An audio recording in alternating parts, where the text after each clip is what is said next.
one. Hello, everyone. This is Denny Miller, and welcome to Indy 500 Yesteryear and Today with our Speedway Insiders, Paul Page and Bob Gates. Hello. And we're really looking forward to this show. And as all shows, this is dedicated to the memory of Robin Miller. And as you can see, Paul has a little Robin Miller button on, and we're going to be giving a Robin Miller story toward the end. We promised last week that we were going to be doing honoring Johnny Rutherford and his 3 wins. And we're going to have perhaps a good fortune in a week or two or in the very near future of having Johnny Rutherford as a special guest. So we kind of shuffled around, and we're going to do Bobby Unser instead of his 3 wins. And a few people probably know Bobby Unser better than Paul Page. The theater on race day between him and Sam Posey tops Cosell and Meredith and anyone else. Uncle Bobby was the best. And what we're going to be looking for today is basically we're going to be looking at Bobby's 3 wins in 1968, 1975, and 1981. Is actually the only one that's ever won in 3 different decades. But a little housekeeping to put a plug in for Tony Stewart. They had their second race at South Boston Speedway, and this was vintage Stewart. He got a bit testy, and I'll quote him here. It says, "They pissed off Uncle Tony right now, so they're about ready to get a dose of it that they don't want. Trust me, I know every dirty trick and got it in my bag. I mean, when you're following somebody and a guy is on the outside, and soon as he gets clear and he just turns down across, that's the dumbest blank you can do. I swear to God. It's like I'm just done playing nice with everyone. Anybody that touches me, I'm touching them back 5 times. I'm just done jacking with some of these clowns. I just thought That's that was funny. great. And we're not even getting paid for Stewart by Stewart. No, but that's smoke all the way. You bet. Yeah. Here's the results. Tony Stewart won it. Greg Biffle second. Bobby LeBounty third. Ryan Newman 4th. Elio Castroneves 5th. Tony Kanaan 6th. Ernie Francis Jr. 7th. Marco Andretti 8th. Ryan Hunter Ray 9th. Probably a local driver named Peyton Sellers 10th. Michael Waltrip 11th. And Paul Tracy, not Paul Page, 12th. So we'll IndyCar guys didn't do quite that good that last race. I think those stock car drivers will figure it out and everything. Oh yeah. And we want to put a shout in for Robert Wickens and winning a race over the weekend and his comeback after his terrible tragedy that he had at Pocono. That's great, Robert. Keep up the good work. Wouldn't that be neat if he's in an IndyCar one day again? Oh, would it be? Yeah. Would it be? And one thing I'm just love everything about the singing of Back Home Again in Indiana.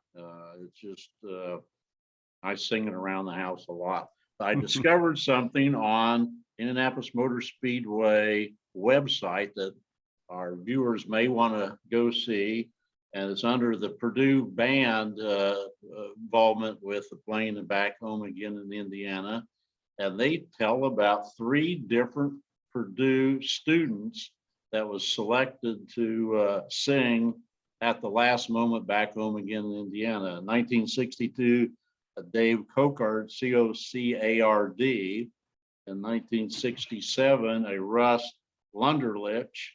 And in 1968, Richard Palthrow all sang it. And what's neat about this, there's a link that you can hit and hear their recording of it.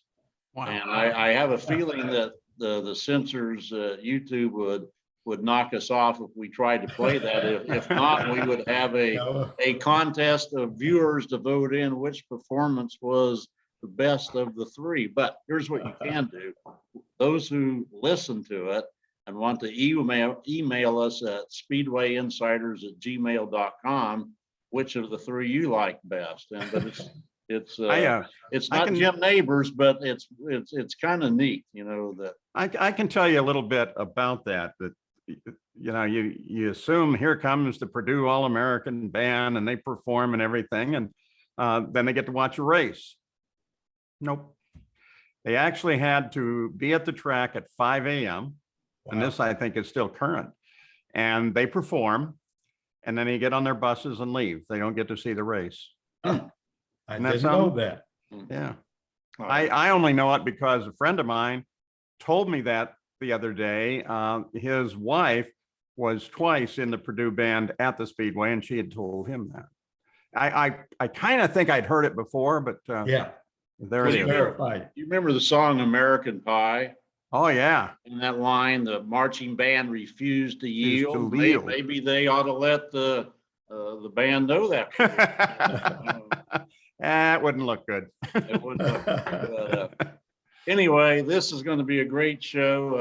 I'm very excited about Bobby Unser's 3 wins, and it starts in 1968. Unser was coming off a streak of 3 consecutive wins. He really changed his image from just someone in the field as a winner. He was with the Wilkie team, and but the bigger story was the turbine, and they Parnelli so dominated the 1967 Indy 500, and they USAC in all their wisdom thought they would probably legislate it out by cutting the air intake or whatever they call that almost in half. But Granatelli and Colin Chapman pooled their resources and came up with the turbine wedge. And it was a cool car even to this day to see it painted in the bright STP day glow.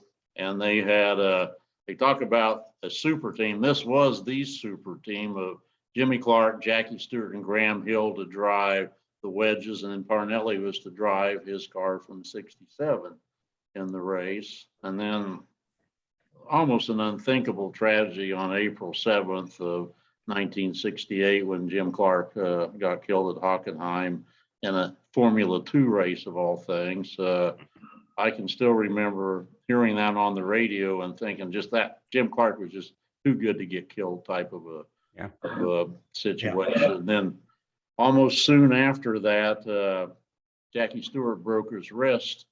So 2 of the 3 drivers were unavailable, and Colin Chapman put Formula 1 driver Mike Spence as the replacement in one of the cars.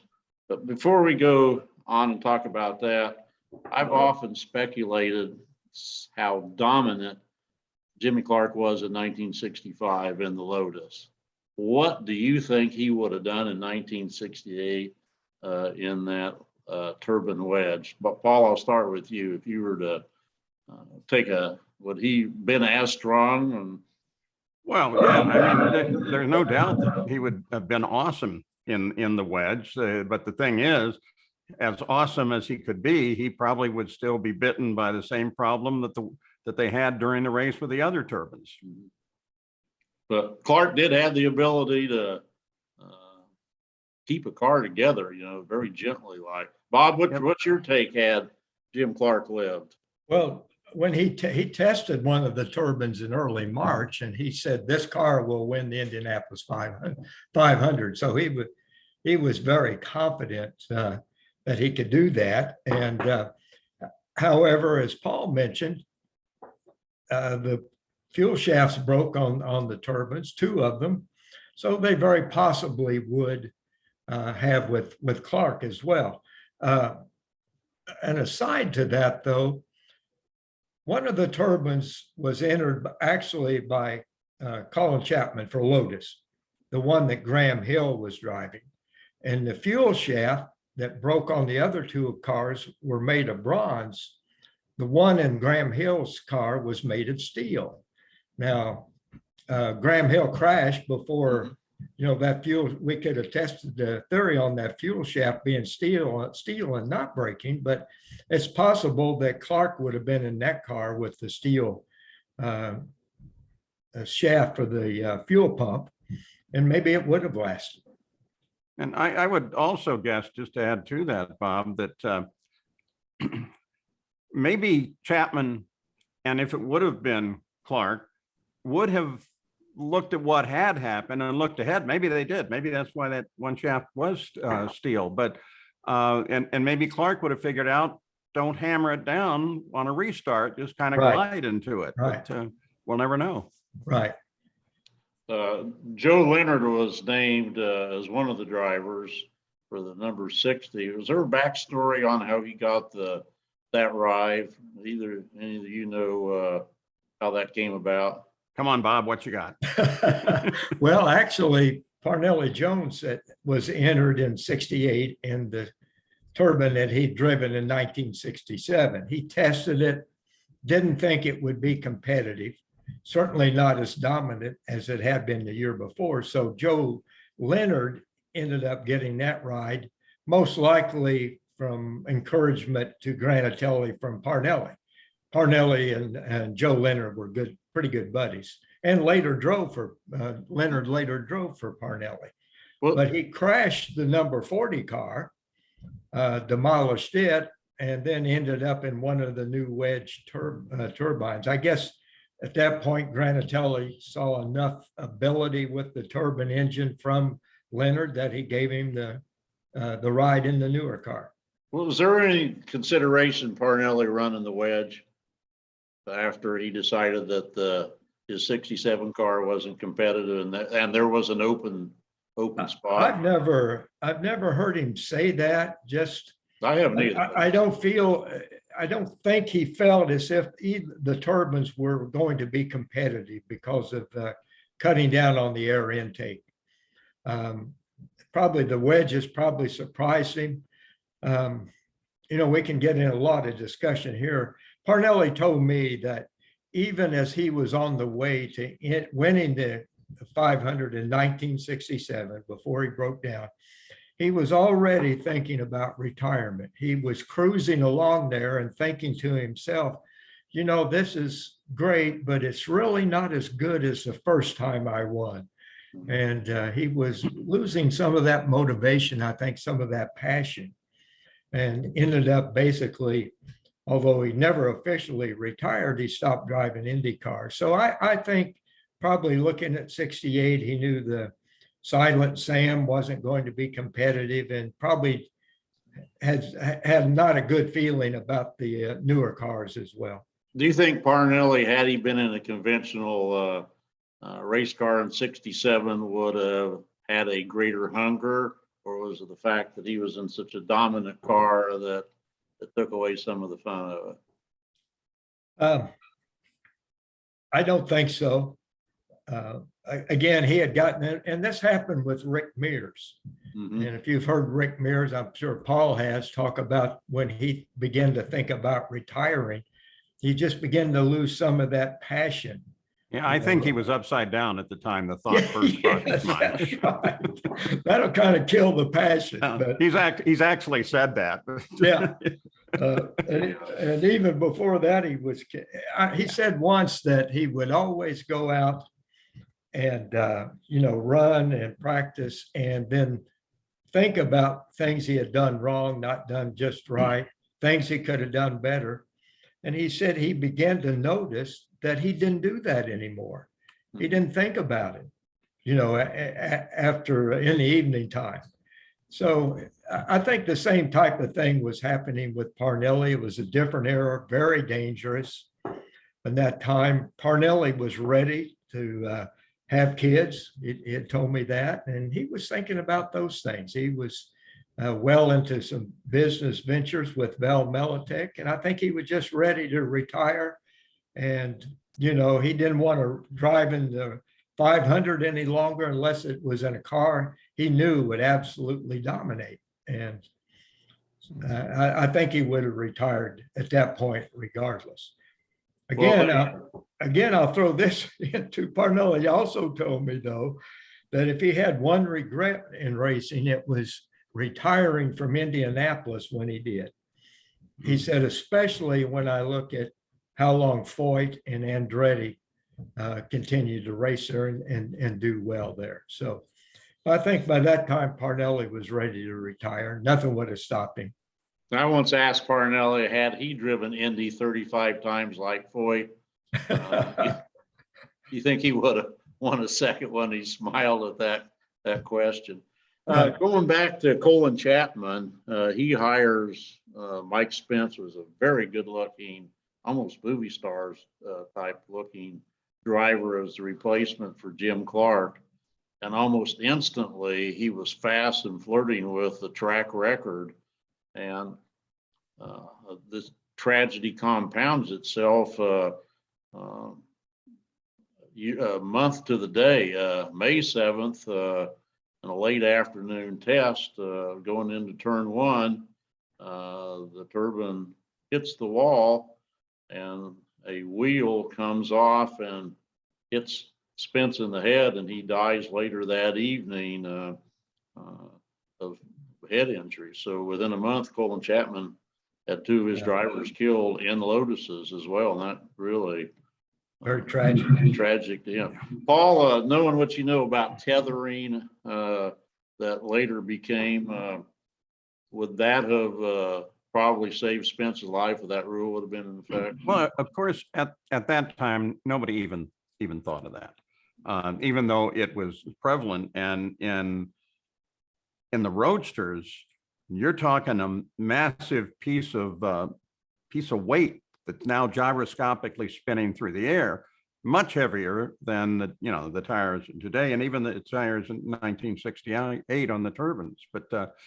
he just the tether was good. I mean, it did its job for the most part, but I think the aero screen now is much more efficient for just that purpose. And of course, Wilson at Pocono, that was a nose cone that hit him. So the aero screen would have handled those kind of things. And I'm really glad to see it.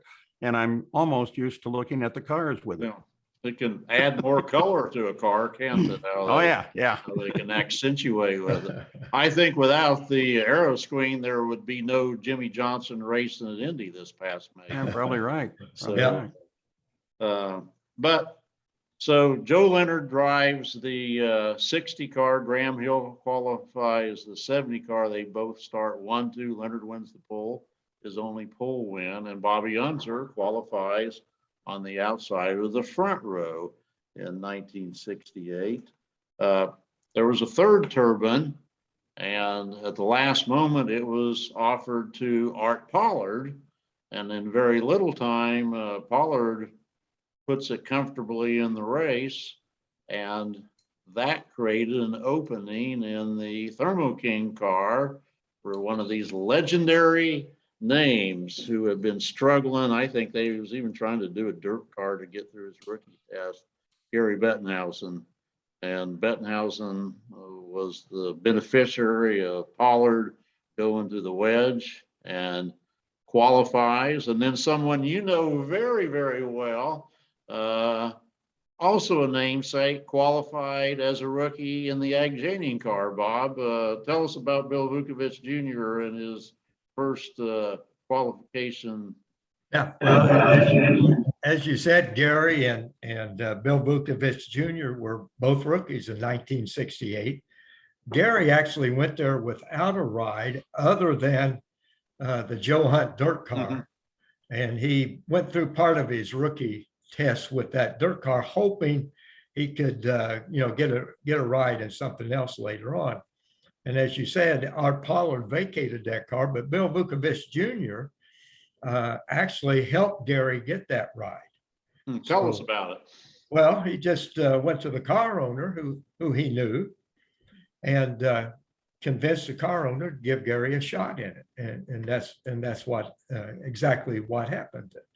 And be honest, we think about Gary and Vuki being good friends, but they really weren't. Up until later years, they grew up and they actually didn't care too much for each other, even though they grew up around the racetrack together. And but later they became good friends. So it was quite nice act on Buki's part, I guess, to help Gary get that ride. And neat to have two legendary names as rookies in the 500 in 68. Who, Paul, would you say on race day morning 68 would have been considered the better of the two, Vukovich or Bettenhausen? I think then I would have probably put my money on Vukovich. I mean, they were both second generation, so they both had incredible background in Speedway. They understood it. But I've always kind of favored Billy, that he never actually played out what I thought would have been his racing life the way I thought it would have been. But that morning, I would have been a big fan of his. Yeah. Here's a neat story about Vuki Jr. and really a good, neat story about J.C. Agajanian. You mentioned the number 98 car, Denny. And of course, that was J.C. Agajanian's car, famous car number at the Speedway. When Aggie signed Vuki flew to Los Angeles from Fresno to sign the contract and do the deal. And they had lunch together and that type of thing. And just as Vuki was boarding the plane to go back to Fresno, Aggie handed him an envelope, and Vuki assumed it had a check in it. And so he didn't want to open it. You know, he didn't want to be rude and just open it right there, anxiously open it right there in front of Aggie. So he waited until he got on the plane. The plane was in flight, and he thought it would probably be a check for maybe $500 or maybe $1,500. When he opened it, it was a check for $15,000 that Aggie had got a big tire deal and shared part of that with Vuki. And so you can imagine the thrill that Vuki Jr. had about that, but it says something about the man, J.C. Agajanian. Yeah. Good guy, great guy. There were two other pretty prominent rookies that made that race in 1968. One I certainly think would have been an Indy 500 winner had he lived, Mike Mosley, and then Jim Malloy ran very good at Indy as well. Paul, your thoughts about Mosley, and I'm going to ask you, Bob, about Malloy, or vice versa, if you do want to chime in on either one of those. I really enjoyed watching it, and remember, this is the time I'm a spectator fan. I'm not involved, except I was able to con my way into the pits a couple times those years. But Malloy, I thought was very good, and he also had, how should I say it, almost that Penske team appearance. I mean, he was always pretty put together, and his driving, I thought, was impeccable. And in those days, that was saying something, because there were others that didn't have an idea except to turn left. But I really enjoyed him, and I'm sure had he survived, had he lived, he would have gone on to win an Indy 500 easily. Yeah, he was real quick the year that he died. Remember the WIBC radio where you could list all 33 in order and you would win lunch with Paul Page or something like that, I think was the prize. I had, I hit like 15 or 16 or 17 in a row, but I had Malloy second. But if you kept that order and not counted him, I nailed him. But Malloy was my pick to be second quick that month, and he had been practicing strong all that long. He had, the year before with Dan Gurney, he finished fourth, I believe it was. Yeah, and a good performance. That's a pretty good record, considering that in those days, I mean, there were a lot of cars out there, and it was interesting to see who would qualify. There was an actual fight it out qualification going on, and the fact that you could nail it. Yeah, I always said at that time, front three rows, you're probably going to be right. Pick something out of there. And it doesn't count for like JR coming from the back or those, but you being able to do that's a record in itself.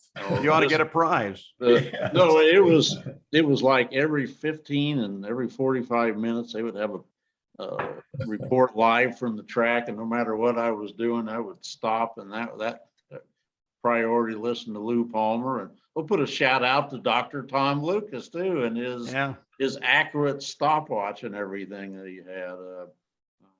It was fun. Since you mentioned him, and Lou Palmer, who was my best friend. Lou and I were sitting at that time in the practice. There was a little shack, just a cover with a desk, essentially, that was where they timed the cars from, and that was at the pit exit. And Lou and I hung out down there so we could get the times and speeds accurately and quickly. And Lou said, "You see that kid up in the grandstand?"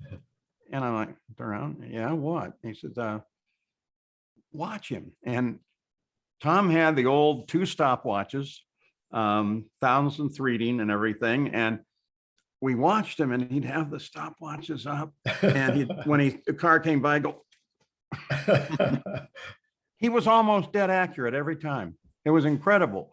So Lou and I had started talking to him and figured out how good he was. And then Lou said, we got to get this guy down here helping us because he's so good at it. And he's now a really good historian of the Speedway. Oh, and yeah. Super guy, really super guy. Yeah. Lou Palmer, God bless him. He was the best ever. Oh, I love some of his coverage from the pits. It was just incredible. Getting back to Mosley, though, few people, particularly in that era, of not too far around Woodstock and everything. Mosley had that Fu Manchu. Oh, he was the hippie. He and Rick Muther. Yes, Rick Muther. Thank you. Yeah, they were the hippies in the field. But Mike Mosley had Muther beat hands down and everything. Mosley was cool in a very quiet type of way.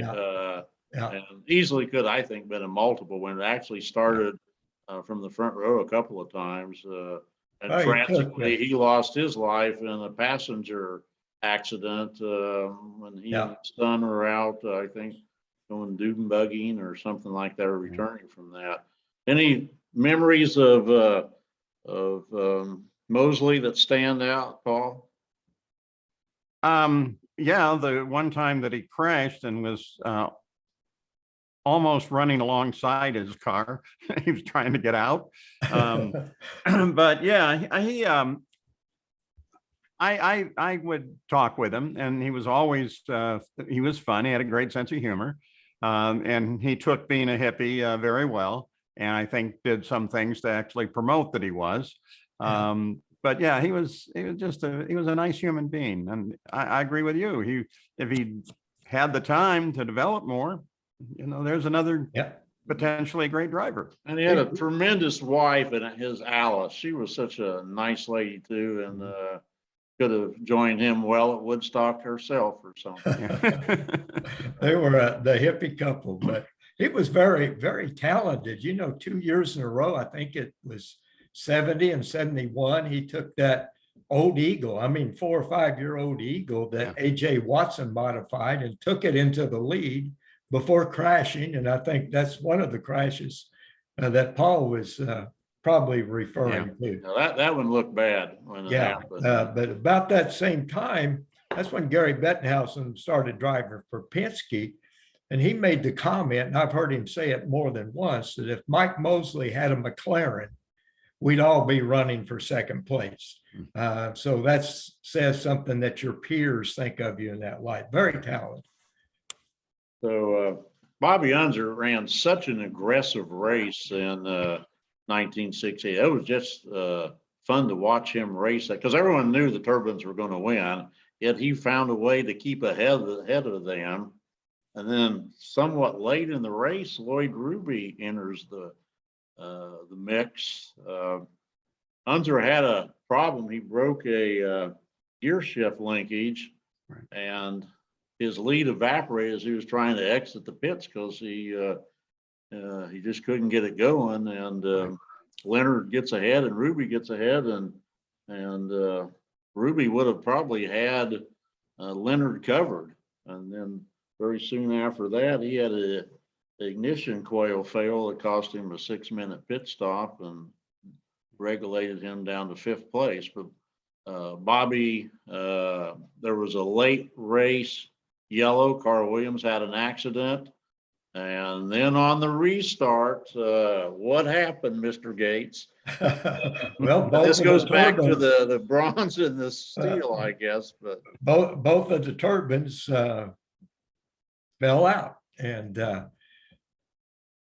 most likely what caused that, Andy Granatelli had switched from diesel fuel, or I'm sorry, jet fuel, which is basically kerosene, to unleaded gasoline, because the American Oil Company had paid him big sponsorship dollars to do that.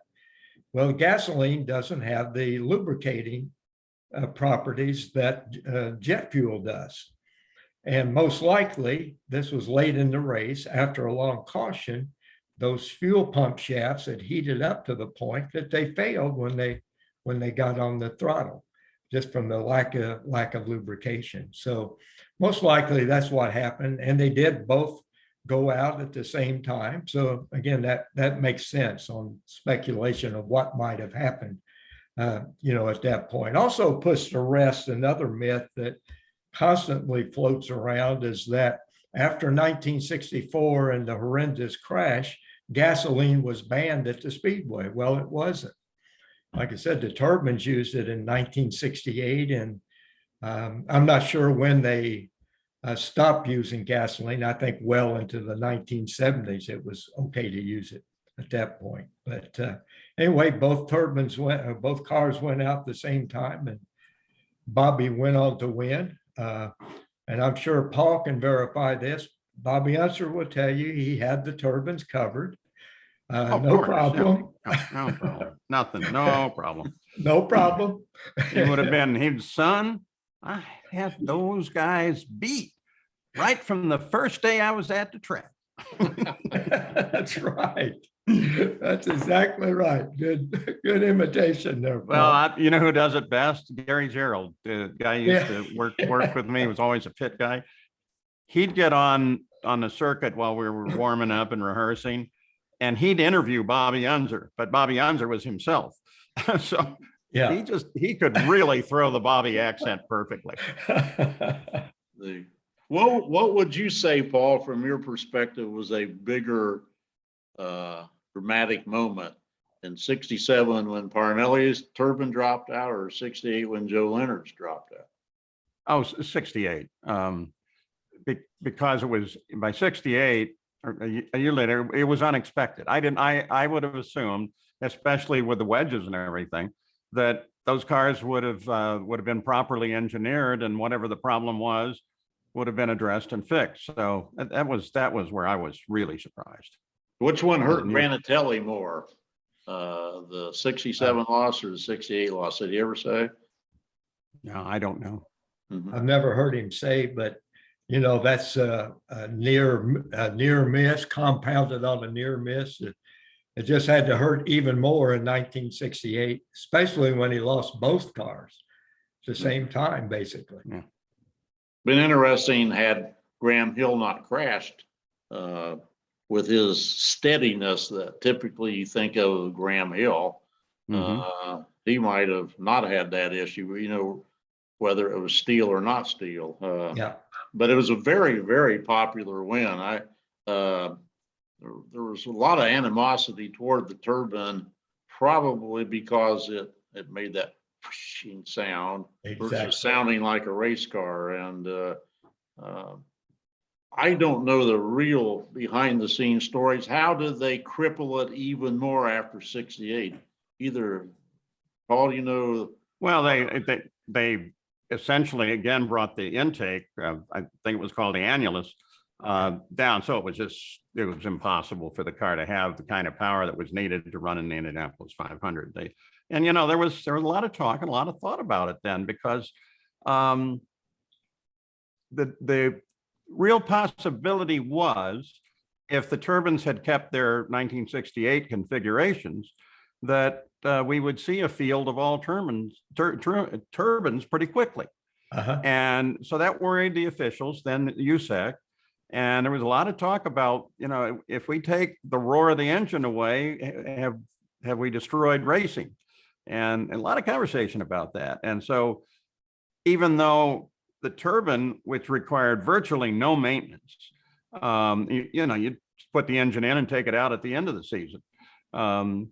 But there was, I think there was a concern that the presence of the turbine and its lack of a roar like the Offie did at that time would have damaged auto racing. Yeah. And one more thing about 1968, they had a film crew there shooting for what would be the Paul Newman movie Winning that came out in 1969, and Newman's car had the same paint scheme as Bobby Unser. Bobby Unser has a cameo in that to go congratulate Paul Newman in the bar area after the race. Were either of you involved in the movie? One correction on what you just said. Okay. The car was not identical in the movie. And you'll understand this. The car was sponsored by Rizalone. Okay. And so the film people, the director and producer, approached Rizalone and said, for a little money, product promotion in the movie industry, we'll keep the name on the car. And Rizalone refused. Yeah, I wouldn't want to be the guy that made that call. That's right, but it had that same scheme, and were either of you involved in the movie? I was going to be in the crowd, but I failed my audition. Oh, okay. There is something about it. When that car is driven by Paul Newman into the then Victory Lane, which is at the south end of the pits, and had a checkered carpet. Twice, as he pulled in and hit the brakes a little too hard, it rolled the carpet up under the car. And Lou Palmer is standing next to it. He was going to interview the winner. And one time it just, it folded up so bad it knocked him down. And so they finally had to kind of figure that one out. And of course, that was what started Paul Newman on his racing career. Right. He just fell in love with it absolutely at that time. And my goodness, look at what he became as a racer. And I think, I know because I talked to him about it. If he had known about racing earlier, he probably would have been a race driver instead of an actor. I've always thought when he owned or co-owned those cars, had he chosen to qualify at Indy, he could have made the race. Oh, he could have. Absolutely. Yeah. He was a good driver. So 68, it was just a fantastic year. The turbines never did come back and qualify for the race. We jump ahead then to 1975, which would turn out to be Bobby Unser's second win. Mm-hmm. And that race was dominated by Wally Dallenbach. Yeah. Dallenbach was not a first day qualifier. He started, I think, 21st and promptly moved up and led the most laps in the race. And then I think lap 162, he burned a piston and he was out. And then things started rapidly changing. But before we get to the rainstorm that happened, there was one heck of a crash involving our friend Tom Steva in turn 2 and Eldon Rasmussen. Bobby, you want to tell about that crash and how Sneva probably had a moment with Jesus moment or something? It still remains one of the most dramatic crashes, I think, in Speedway history. Especially happening there directly under the turn 2 suites.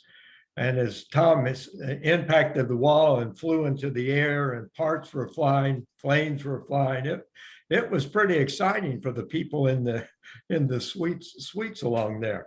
I think anybody that was watching that and saw it as it unfolded thought most likely it was a fatal accident. Mm-hmm. And I don't recall what Tom's injuries were. They were very minor. If any at all. I think he had some minor injuries after that. I can elaborate on that, Bob. Yes. Because Tom was a pretty good friend of mine and we were hanging together. And so as soon as the race was over and I was released, I headed to Methodist Hospital to see how he was. And when I got to the emergency room, fortunately, it was a time when I was also involved in emergency medicine. So I had some friends, including Dr. Henry Bach in the emergency room there at the time. And they got me in to see Tom right away. And he had square burns, just an actual square burn on his shoulder and on his chest. That was the nature of his injuries. But we're trying to, where'd those come from? How did he get square? I mean, perfectly square or rectangular burns. And they studied it because he had on the best fire protection suit available at the time. But when they had put the patches on, they used a sewing machine and they stitched it all the way through the 3 layers of Nomex. And so that compressed the Nomex, so it wasn't effective. And they finally determined that those actually were steam burns from where the heat came through and he was sweating. So, and that was it. That was all. That was it. Just amazing. Just amazing. Yep. Well, Johnny Rutherford had won in a very convincing manner in 1974, and in 75 he really was in the hunt to win 2 in a row. In fact, when we do the Rutherford story, we'll let him go in greater detail. But because of when they pitted and whatever, Bobby Unser was now in front, and then just this huge deluge occurred. What was it like as a fourth North Turn reporter when that hit out of nowhere, Paul? Yeah, north end of the pits. No place to go, is there? Nope, it was wet. And, I always tried to dress up on race day. And so I had this, I thought good looking suit and everything on. So it got drenched. And, but what I remember most of all was when they came around after the deluge and all the yellow flags were out and cars were spinning everywhere, and just watching Bobby and the 2 behind him wind their way through cars that had spun and were stopped on the track very carefully. I would guess the speed at the finish was something about 45 miles an hour. They were protecting themselves so well. So was there any danger that they could have lost it to, like some of the others on that? They didn't, but did they ever say how close? Boy, I luckily didn't spin out or something. Bobby, comment on that last lap in the rain? Oh yeah. Yep. All right. What's I that Bobby Unser story in the rain? No problem. I'm a good rain driver as well. Or something to that effect. Right. But yeah, it was kind of funny because everybody was going so slow and still spinning because, they had the slicks on. But they were going so slow, even if they hit the wall a little bit, it didn't hurt anything. I think Vukovic kind of spun in front of me on the main straightaway. Yeah, really? Yeah. Spinning everywhere. It was all right. There was quite a story for that race in late 1974. The very talented Jimmy Carruthers came down and diagnosed with cancer, and it went into remission. He was able to drive in the 1975 Indy, winds up finishing 14th. A good human interest story on that.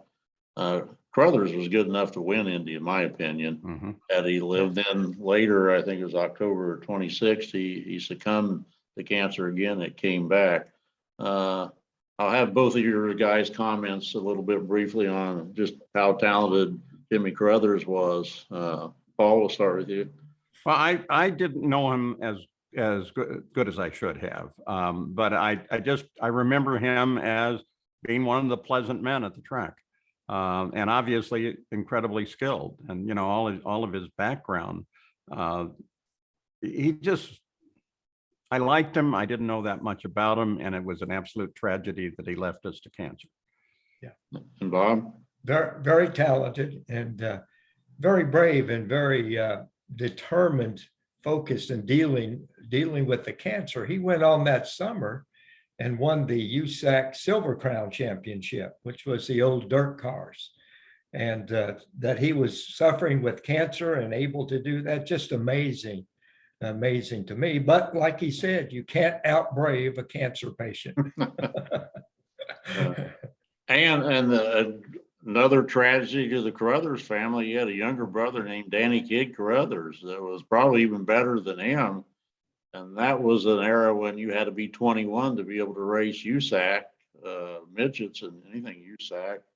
Jimmy Carruthers had won the 1970 midget championship, and then Danny Carruthers wins the 71, as it turned out, posthumously, because he gets killed late in the season at Corona. So just tragedy for both of the family. And I think Yes. Doug Carruthers, the dad, winds up dying of cancer himself. Well, that leads us now then to, one other thing. And sad, but it's note remembering on December 18th of 1975, Mom Unser died. She was really noted for her chili making. Yep, Did either one of you get a chance to try Mom Unser's chili? you bet. Tell us about it, Paul. Well, she'd get in the area at that time behind the master control tower was just a grass field called the flag lot.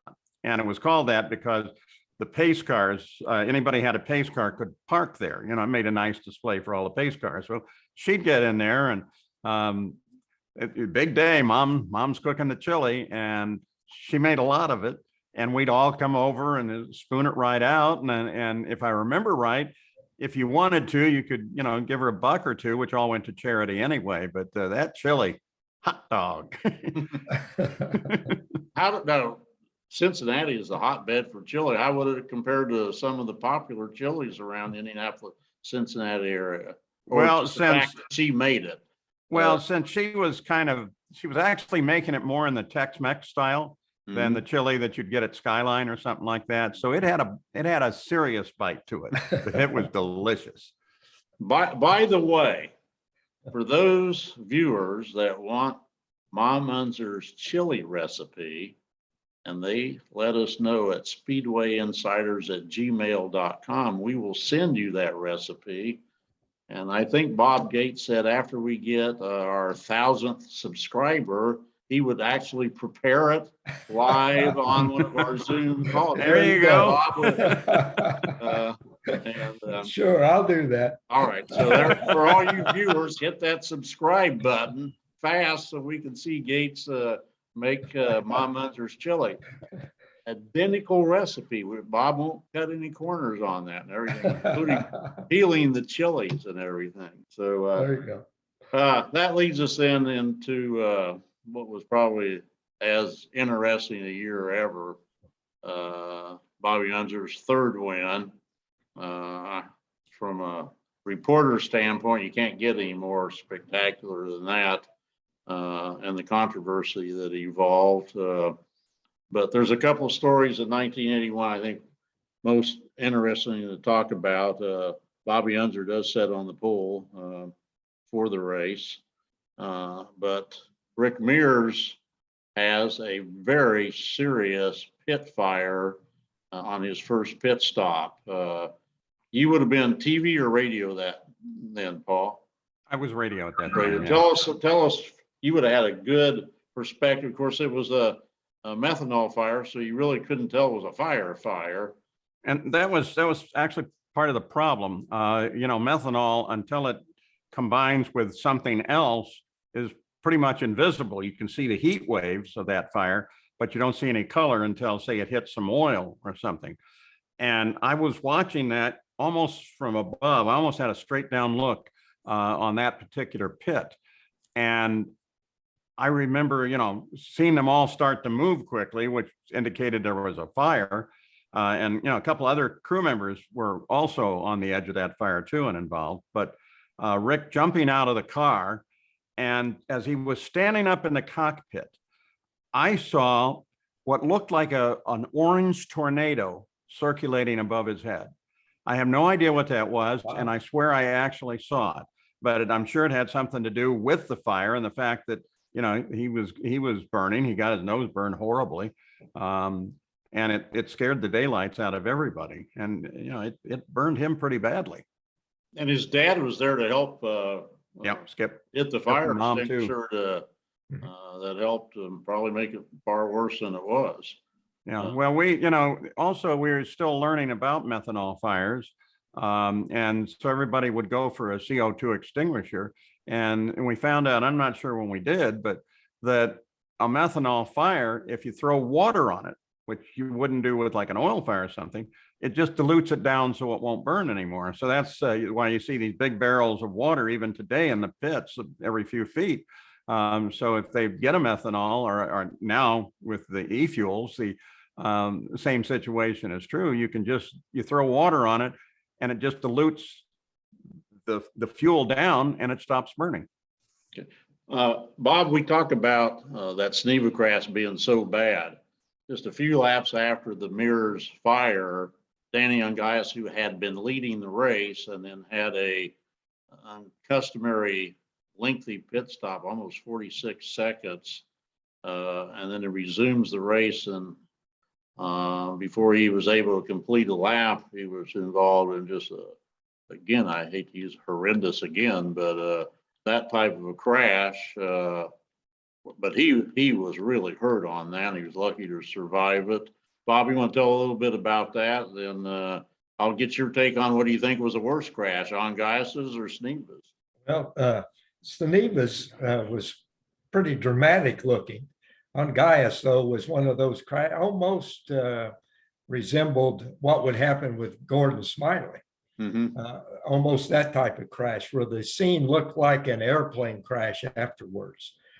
Bits and pieces and car parts everywhere, and the legs exposed. And again, it was one of those crashes that just looking at it as it took place, you thought it had to be a fatal. Now, Danny was injured, as you mentioned, severely in that crash, but at least he did survive it. And comes back to race the following year. And come back to race the following year. Really amazing. Some say he was annoyed enough at that extra time spent in the pits that might have helped contribute. Danny was always an aggressive driver, to say the least. So something, I'm sure the first thought on his mind, he was going to make up some of that time that he lost during the pit stop. Well, in the booth, we had an ABC line monitor, so we could see what ABC was at least recording. And I saw the yellow, and I didn't see, and then turn 3 called, and I looked up the monitor, and that's when he was still sliding along the wall, and his feet were sticking out and bouncing along the track. I thought, oh my God, I'm now going to have to deal with a fatality, and I certainly didn't want to do that. It looked horrible. Yeah. And so sets the stage for what was as dramatic a finish.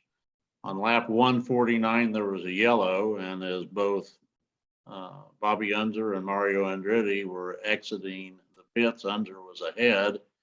And as they go through turn 1, Unser passes at least a dozen cars before he goes into the blend. A little reported stories, Mario actually passed 1 or 2 cars before he blended. More than that. And then it really, as I understand it, Paul, you can share that, wasn't really reported on radio like ABC was reporting that story. Yeah, it wasn't reported on ABC either. Oh. It was reported on the tape delay, which is the way ABC presented the race in those days. And somebody, when they were editing, noticed that and brought it to the producers and the announcers' attention. And then Jackie Stewart really got on top of it. And then they called Tom Binford, who was the chief steward, and wanted him to comment on that. And that's when like everything stopped. And at that time, we didn't know what a blend line was. I guarantee you Bobby Unser didn't. So I didn't know about it until the next morning, the day after the race, you can get your picture taken with the winner if you bribe the guards enough. And I'm driving by the Speedway Motel and it said, "Congratulations, Mario Andretti." I'm like, what? Because I didn't watch the TV. So they didn't really see it either. And it kind of miffed me that they played it as if they did, because I mean, they caused a huge issue in doing that. Now, was it right? Yeah, he broke a rule, but I every night would sit with Bobby at, I was working at a local TV station at the time, WTHR, and we'd go up in the conference room and WTHR had a separate set of tapes from their cameras of the race as well. And we go through those and, looking for stuff and all that. And it was about the third evening of doing that, Bobby looked at me and he said, I didn't know that was wrong. If I'd known it would cause all this fuss, I never would have done it. Good time to bring that out, Bob. But yeah, and it led to 6 months of hearings, administrative law hearings. I remember those hearings well because Joe Dowdell, who worked for the Free Press in Detroit, wasn't it, Bob? Yes. Yeah. I think that was, yeah. And he was a representative of the print media, and I was a representative of the electronic, and we were the only two reporters allowed in there. And we both sat through the entire hearing. And, oh, really? Yeah, that's how my butt got so sore. But the end result, and I thought it was kind of funny the way it came out, was there was an attorney for Penske at the time, and Mario had driven for Roger. And I think, anyhow, this guy, Bob Atlas. So Mario drove for Pat Patrick. Yeah, oh, so it's Bobby. That's right. Thank you for that. Thank you for that. Bobby for Penske that year. Yeah, right. There you have it. I get confused. When we came down, it was held at the USAC headquarters, and we as reporters are kind of rushing down and give the news to everybody else. Atlas was handing out a press release saying that they will continue to fight this in the courts. And wow, Atlas, you guys won. No, really? But yeah, it's sad that happened. So it was reversed in October and given back to Bobby. It was kind of a tainted for both of them, really. Yeah. I like what Paul said, and I'm sure, or what Bobby told you, that if he'd known it was wrong, he wouldn't have done that. Yeah, well, did you know what a blend line was then? No. But Bobby, the thing is, Bobby didn't need to do that to win that. Right, exactly. So I believe him when he says that he didn't know that was a rule. Oh, he was absolutely being honest, because he was somewhat embarrassed that he didn't know it. Right. Yeah. And he certainly knew he couldn't pass the pace car, so he was within. Don't go that far. So the vote was 2-1 to reinstate Unser as the winner. Do you know who the dissenting vote was? No, I've not been able to find that out. No, I'm not sure that's available. Actually, it wasn't you. No, I was a reporter. I just watched. But I do remember the administrative law judge. Penske had a lawyer from Philadelphia by the name of Jimmy Binns. And besides being a Philadelphia lawyer, full to the image, he was also a Golden Gloves boxer. And he was all, totally dapped out and dapper. And he'd get talking and get things going. The administrative law judge would hold his hand up, and then he'd put his finger out and it'd be like, "Can you give me that again? Because I'm not sure I understood what you just said." And that happened on a number of occasions. Yeah, and Ben's was fun. He was a lot of fun. Well, let's reverse the situation. Had Mario driven for Penske and Unser driven for Pat Patrick, do you think the outcome would have been the same, or was the power of Penske able to pull that off? Oh, I don't think the power of Penske mattered in that much, except to say that he hired an awesome attorney. And basically the argument was what I just said. Nobody really was aware of that particular rule until Jackie Stewart decides to make something out of it and takes Right. it to the chief steward. And Oh. that was sad. And the fact that they probably should have administered a penalty during the race. During the race. Yeah. Rather than that was the- afterwards. Well, And see, I that's a pet peeve with me. If you're going to administer a penalty, Mhm. administer it before the race is over. right, Don't, because the people are entitled to see the win. yes, And it shouldn't be in some courtroom. It shouldn't be in some back room where officials are just getting together. And that bothers me. It also bothers me that to this day, after that, reporters have never been allowed in any kind of hearing. Huh. And that kind of bugs me too. yeah, it should be more transparent, you would Yeah. think. Yeah. Well, it was just a Well, fantastic. they have a valid argument to some degree in that in some cases, you're talking some very proprietary information. They may be talking about the engine and this and that. And that's top secret stuff. So Right, well, good point. Fantastic story, probably as big a story as there ever was out of Indy with how that unfolded. And you're wearing a Robin Miller thing, but in days of Batman where they would have you want to tune in next day, same bat time, same bat channel, we want to hold you in greater suspense as Paul and Bob and I will tell about the confrontation that was almost WWF between Robin Miller and AJ Foyt in 1981, and it takes a long time to get into that.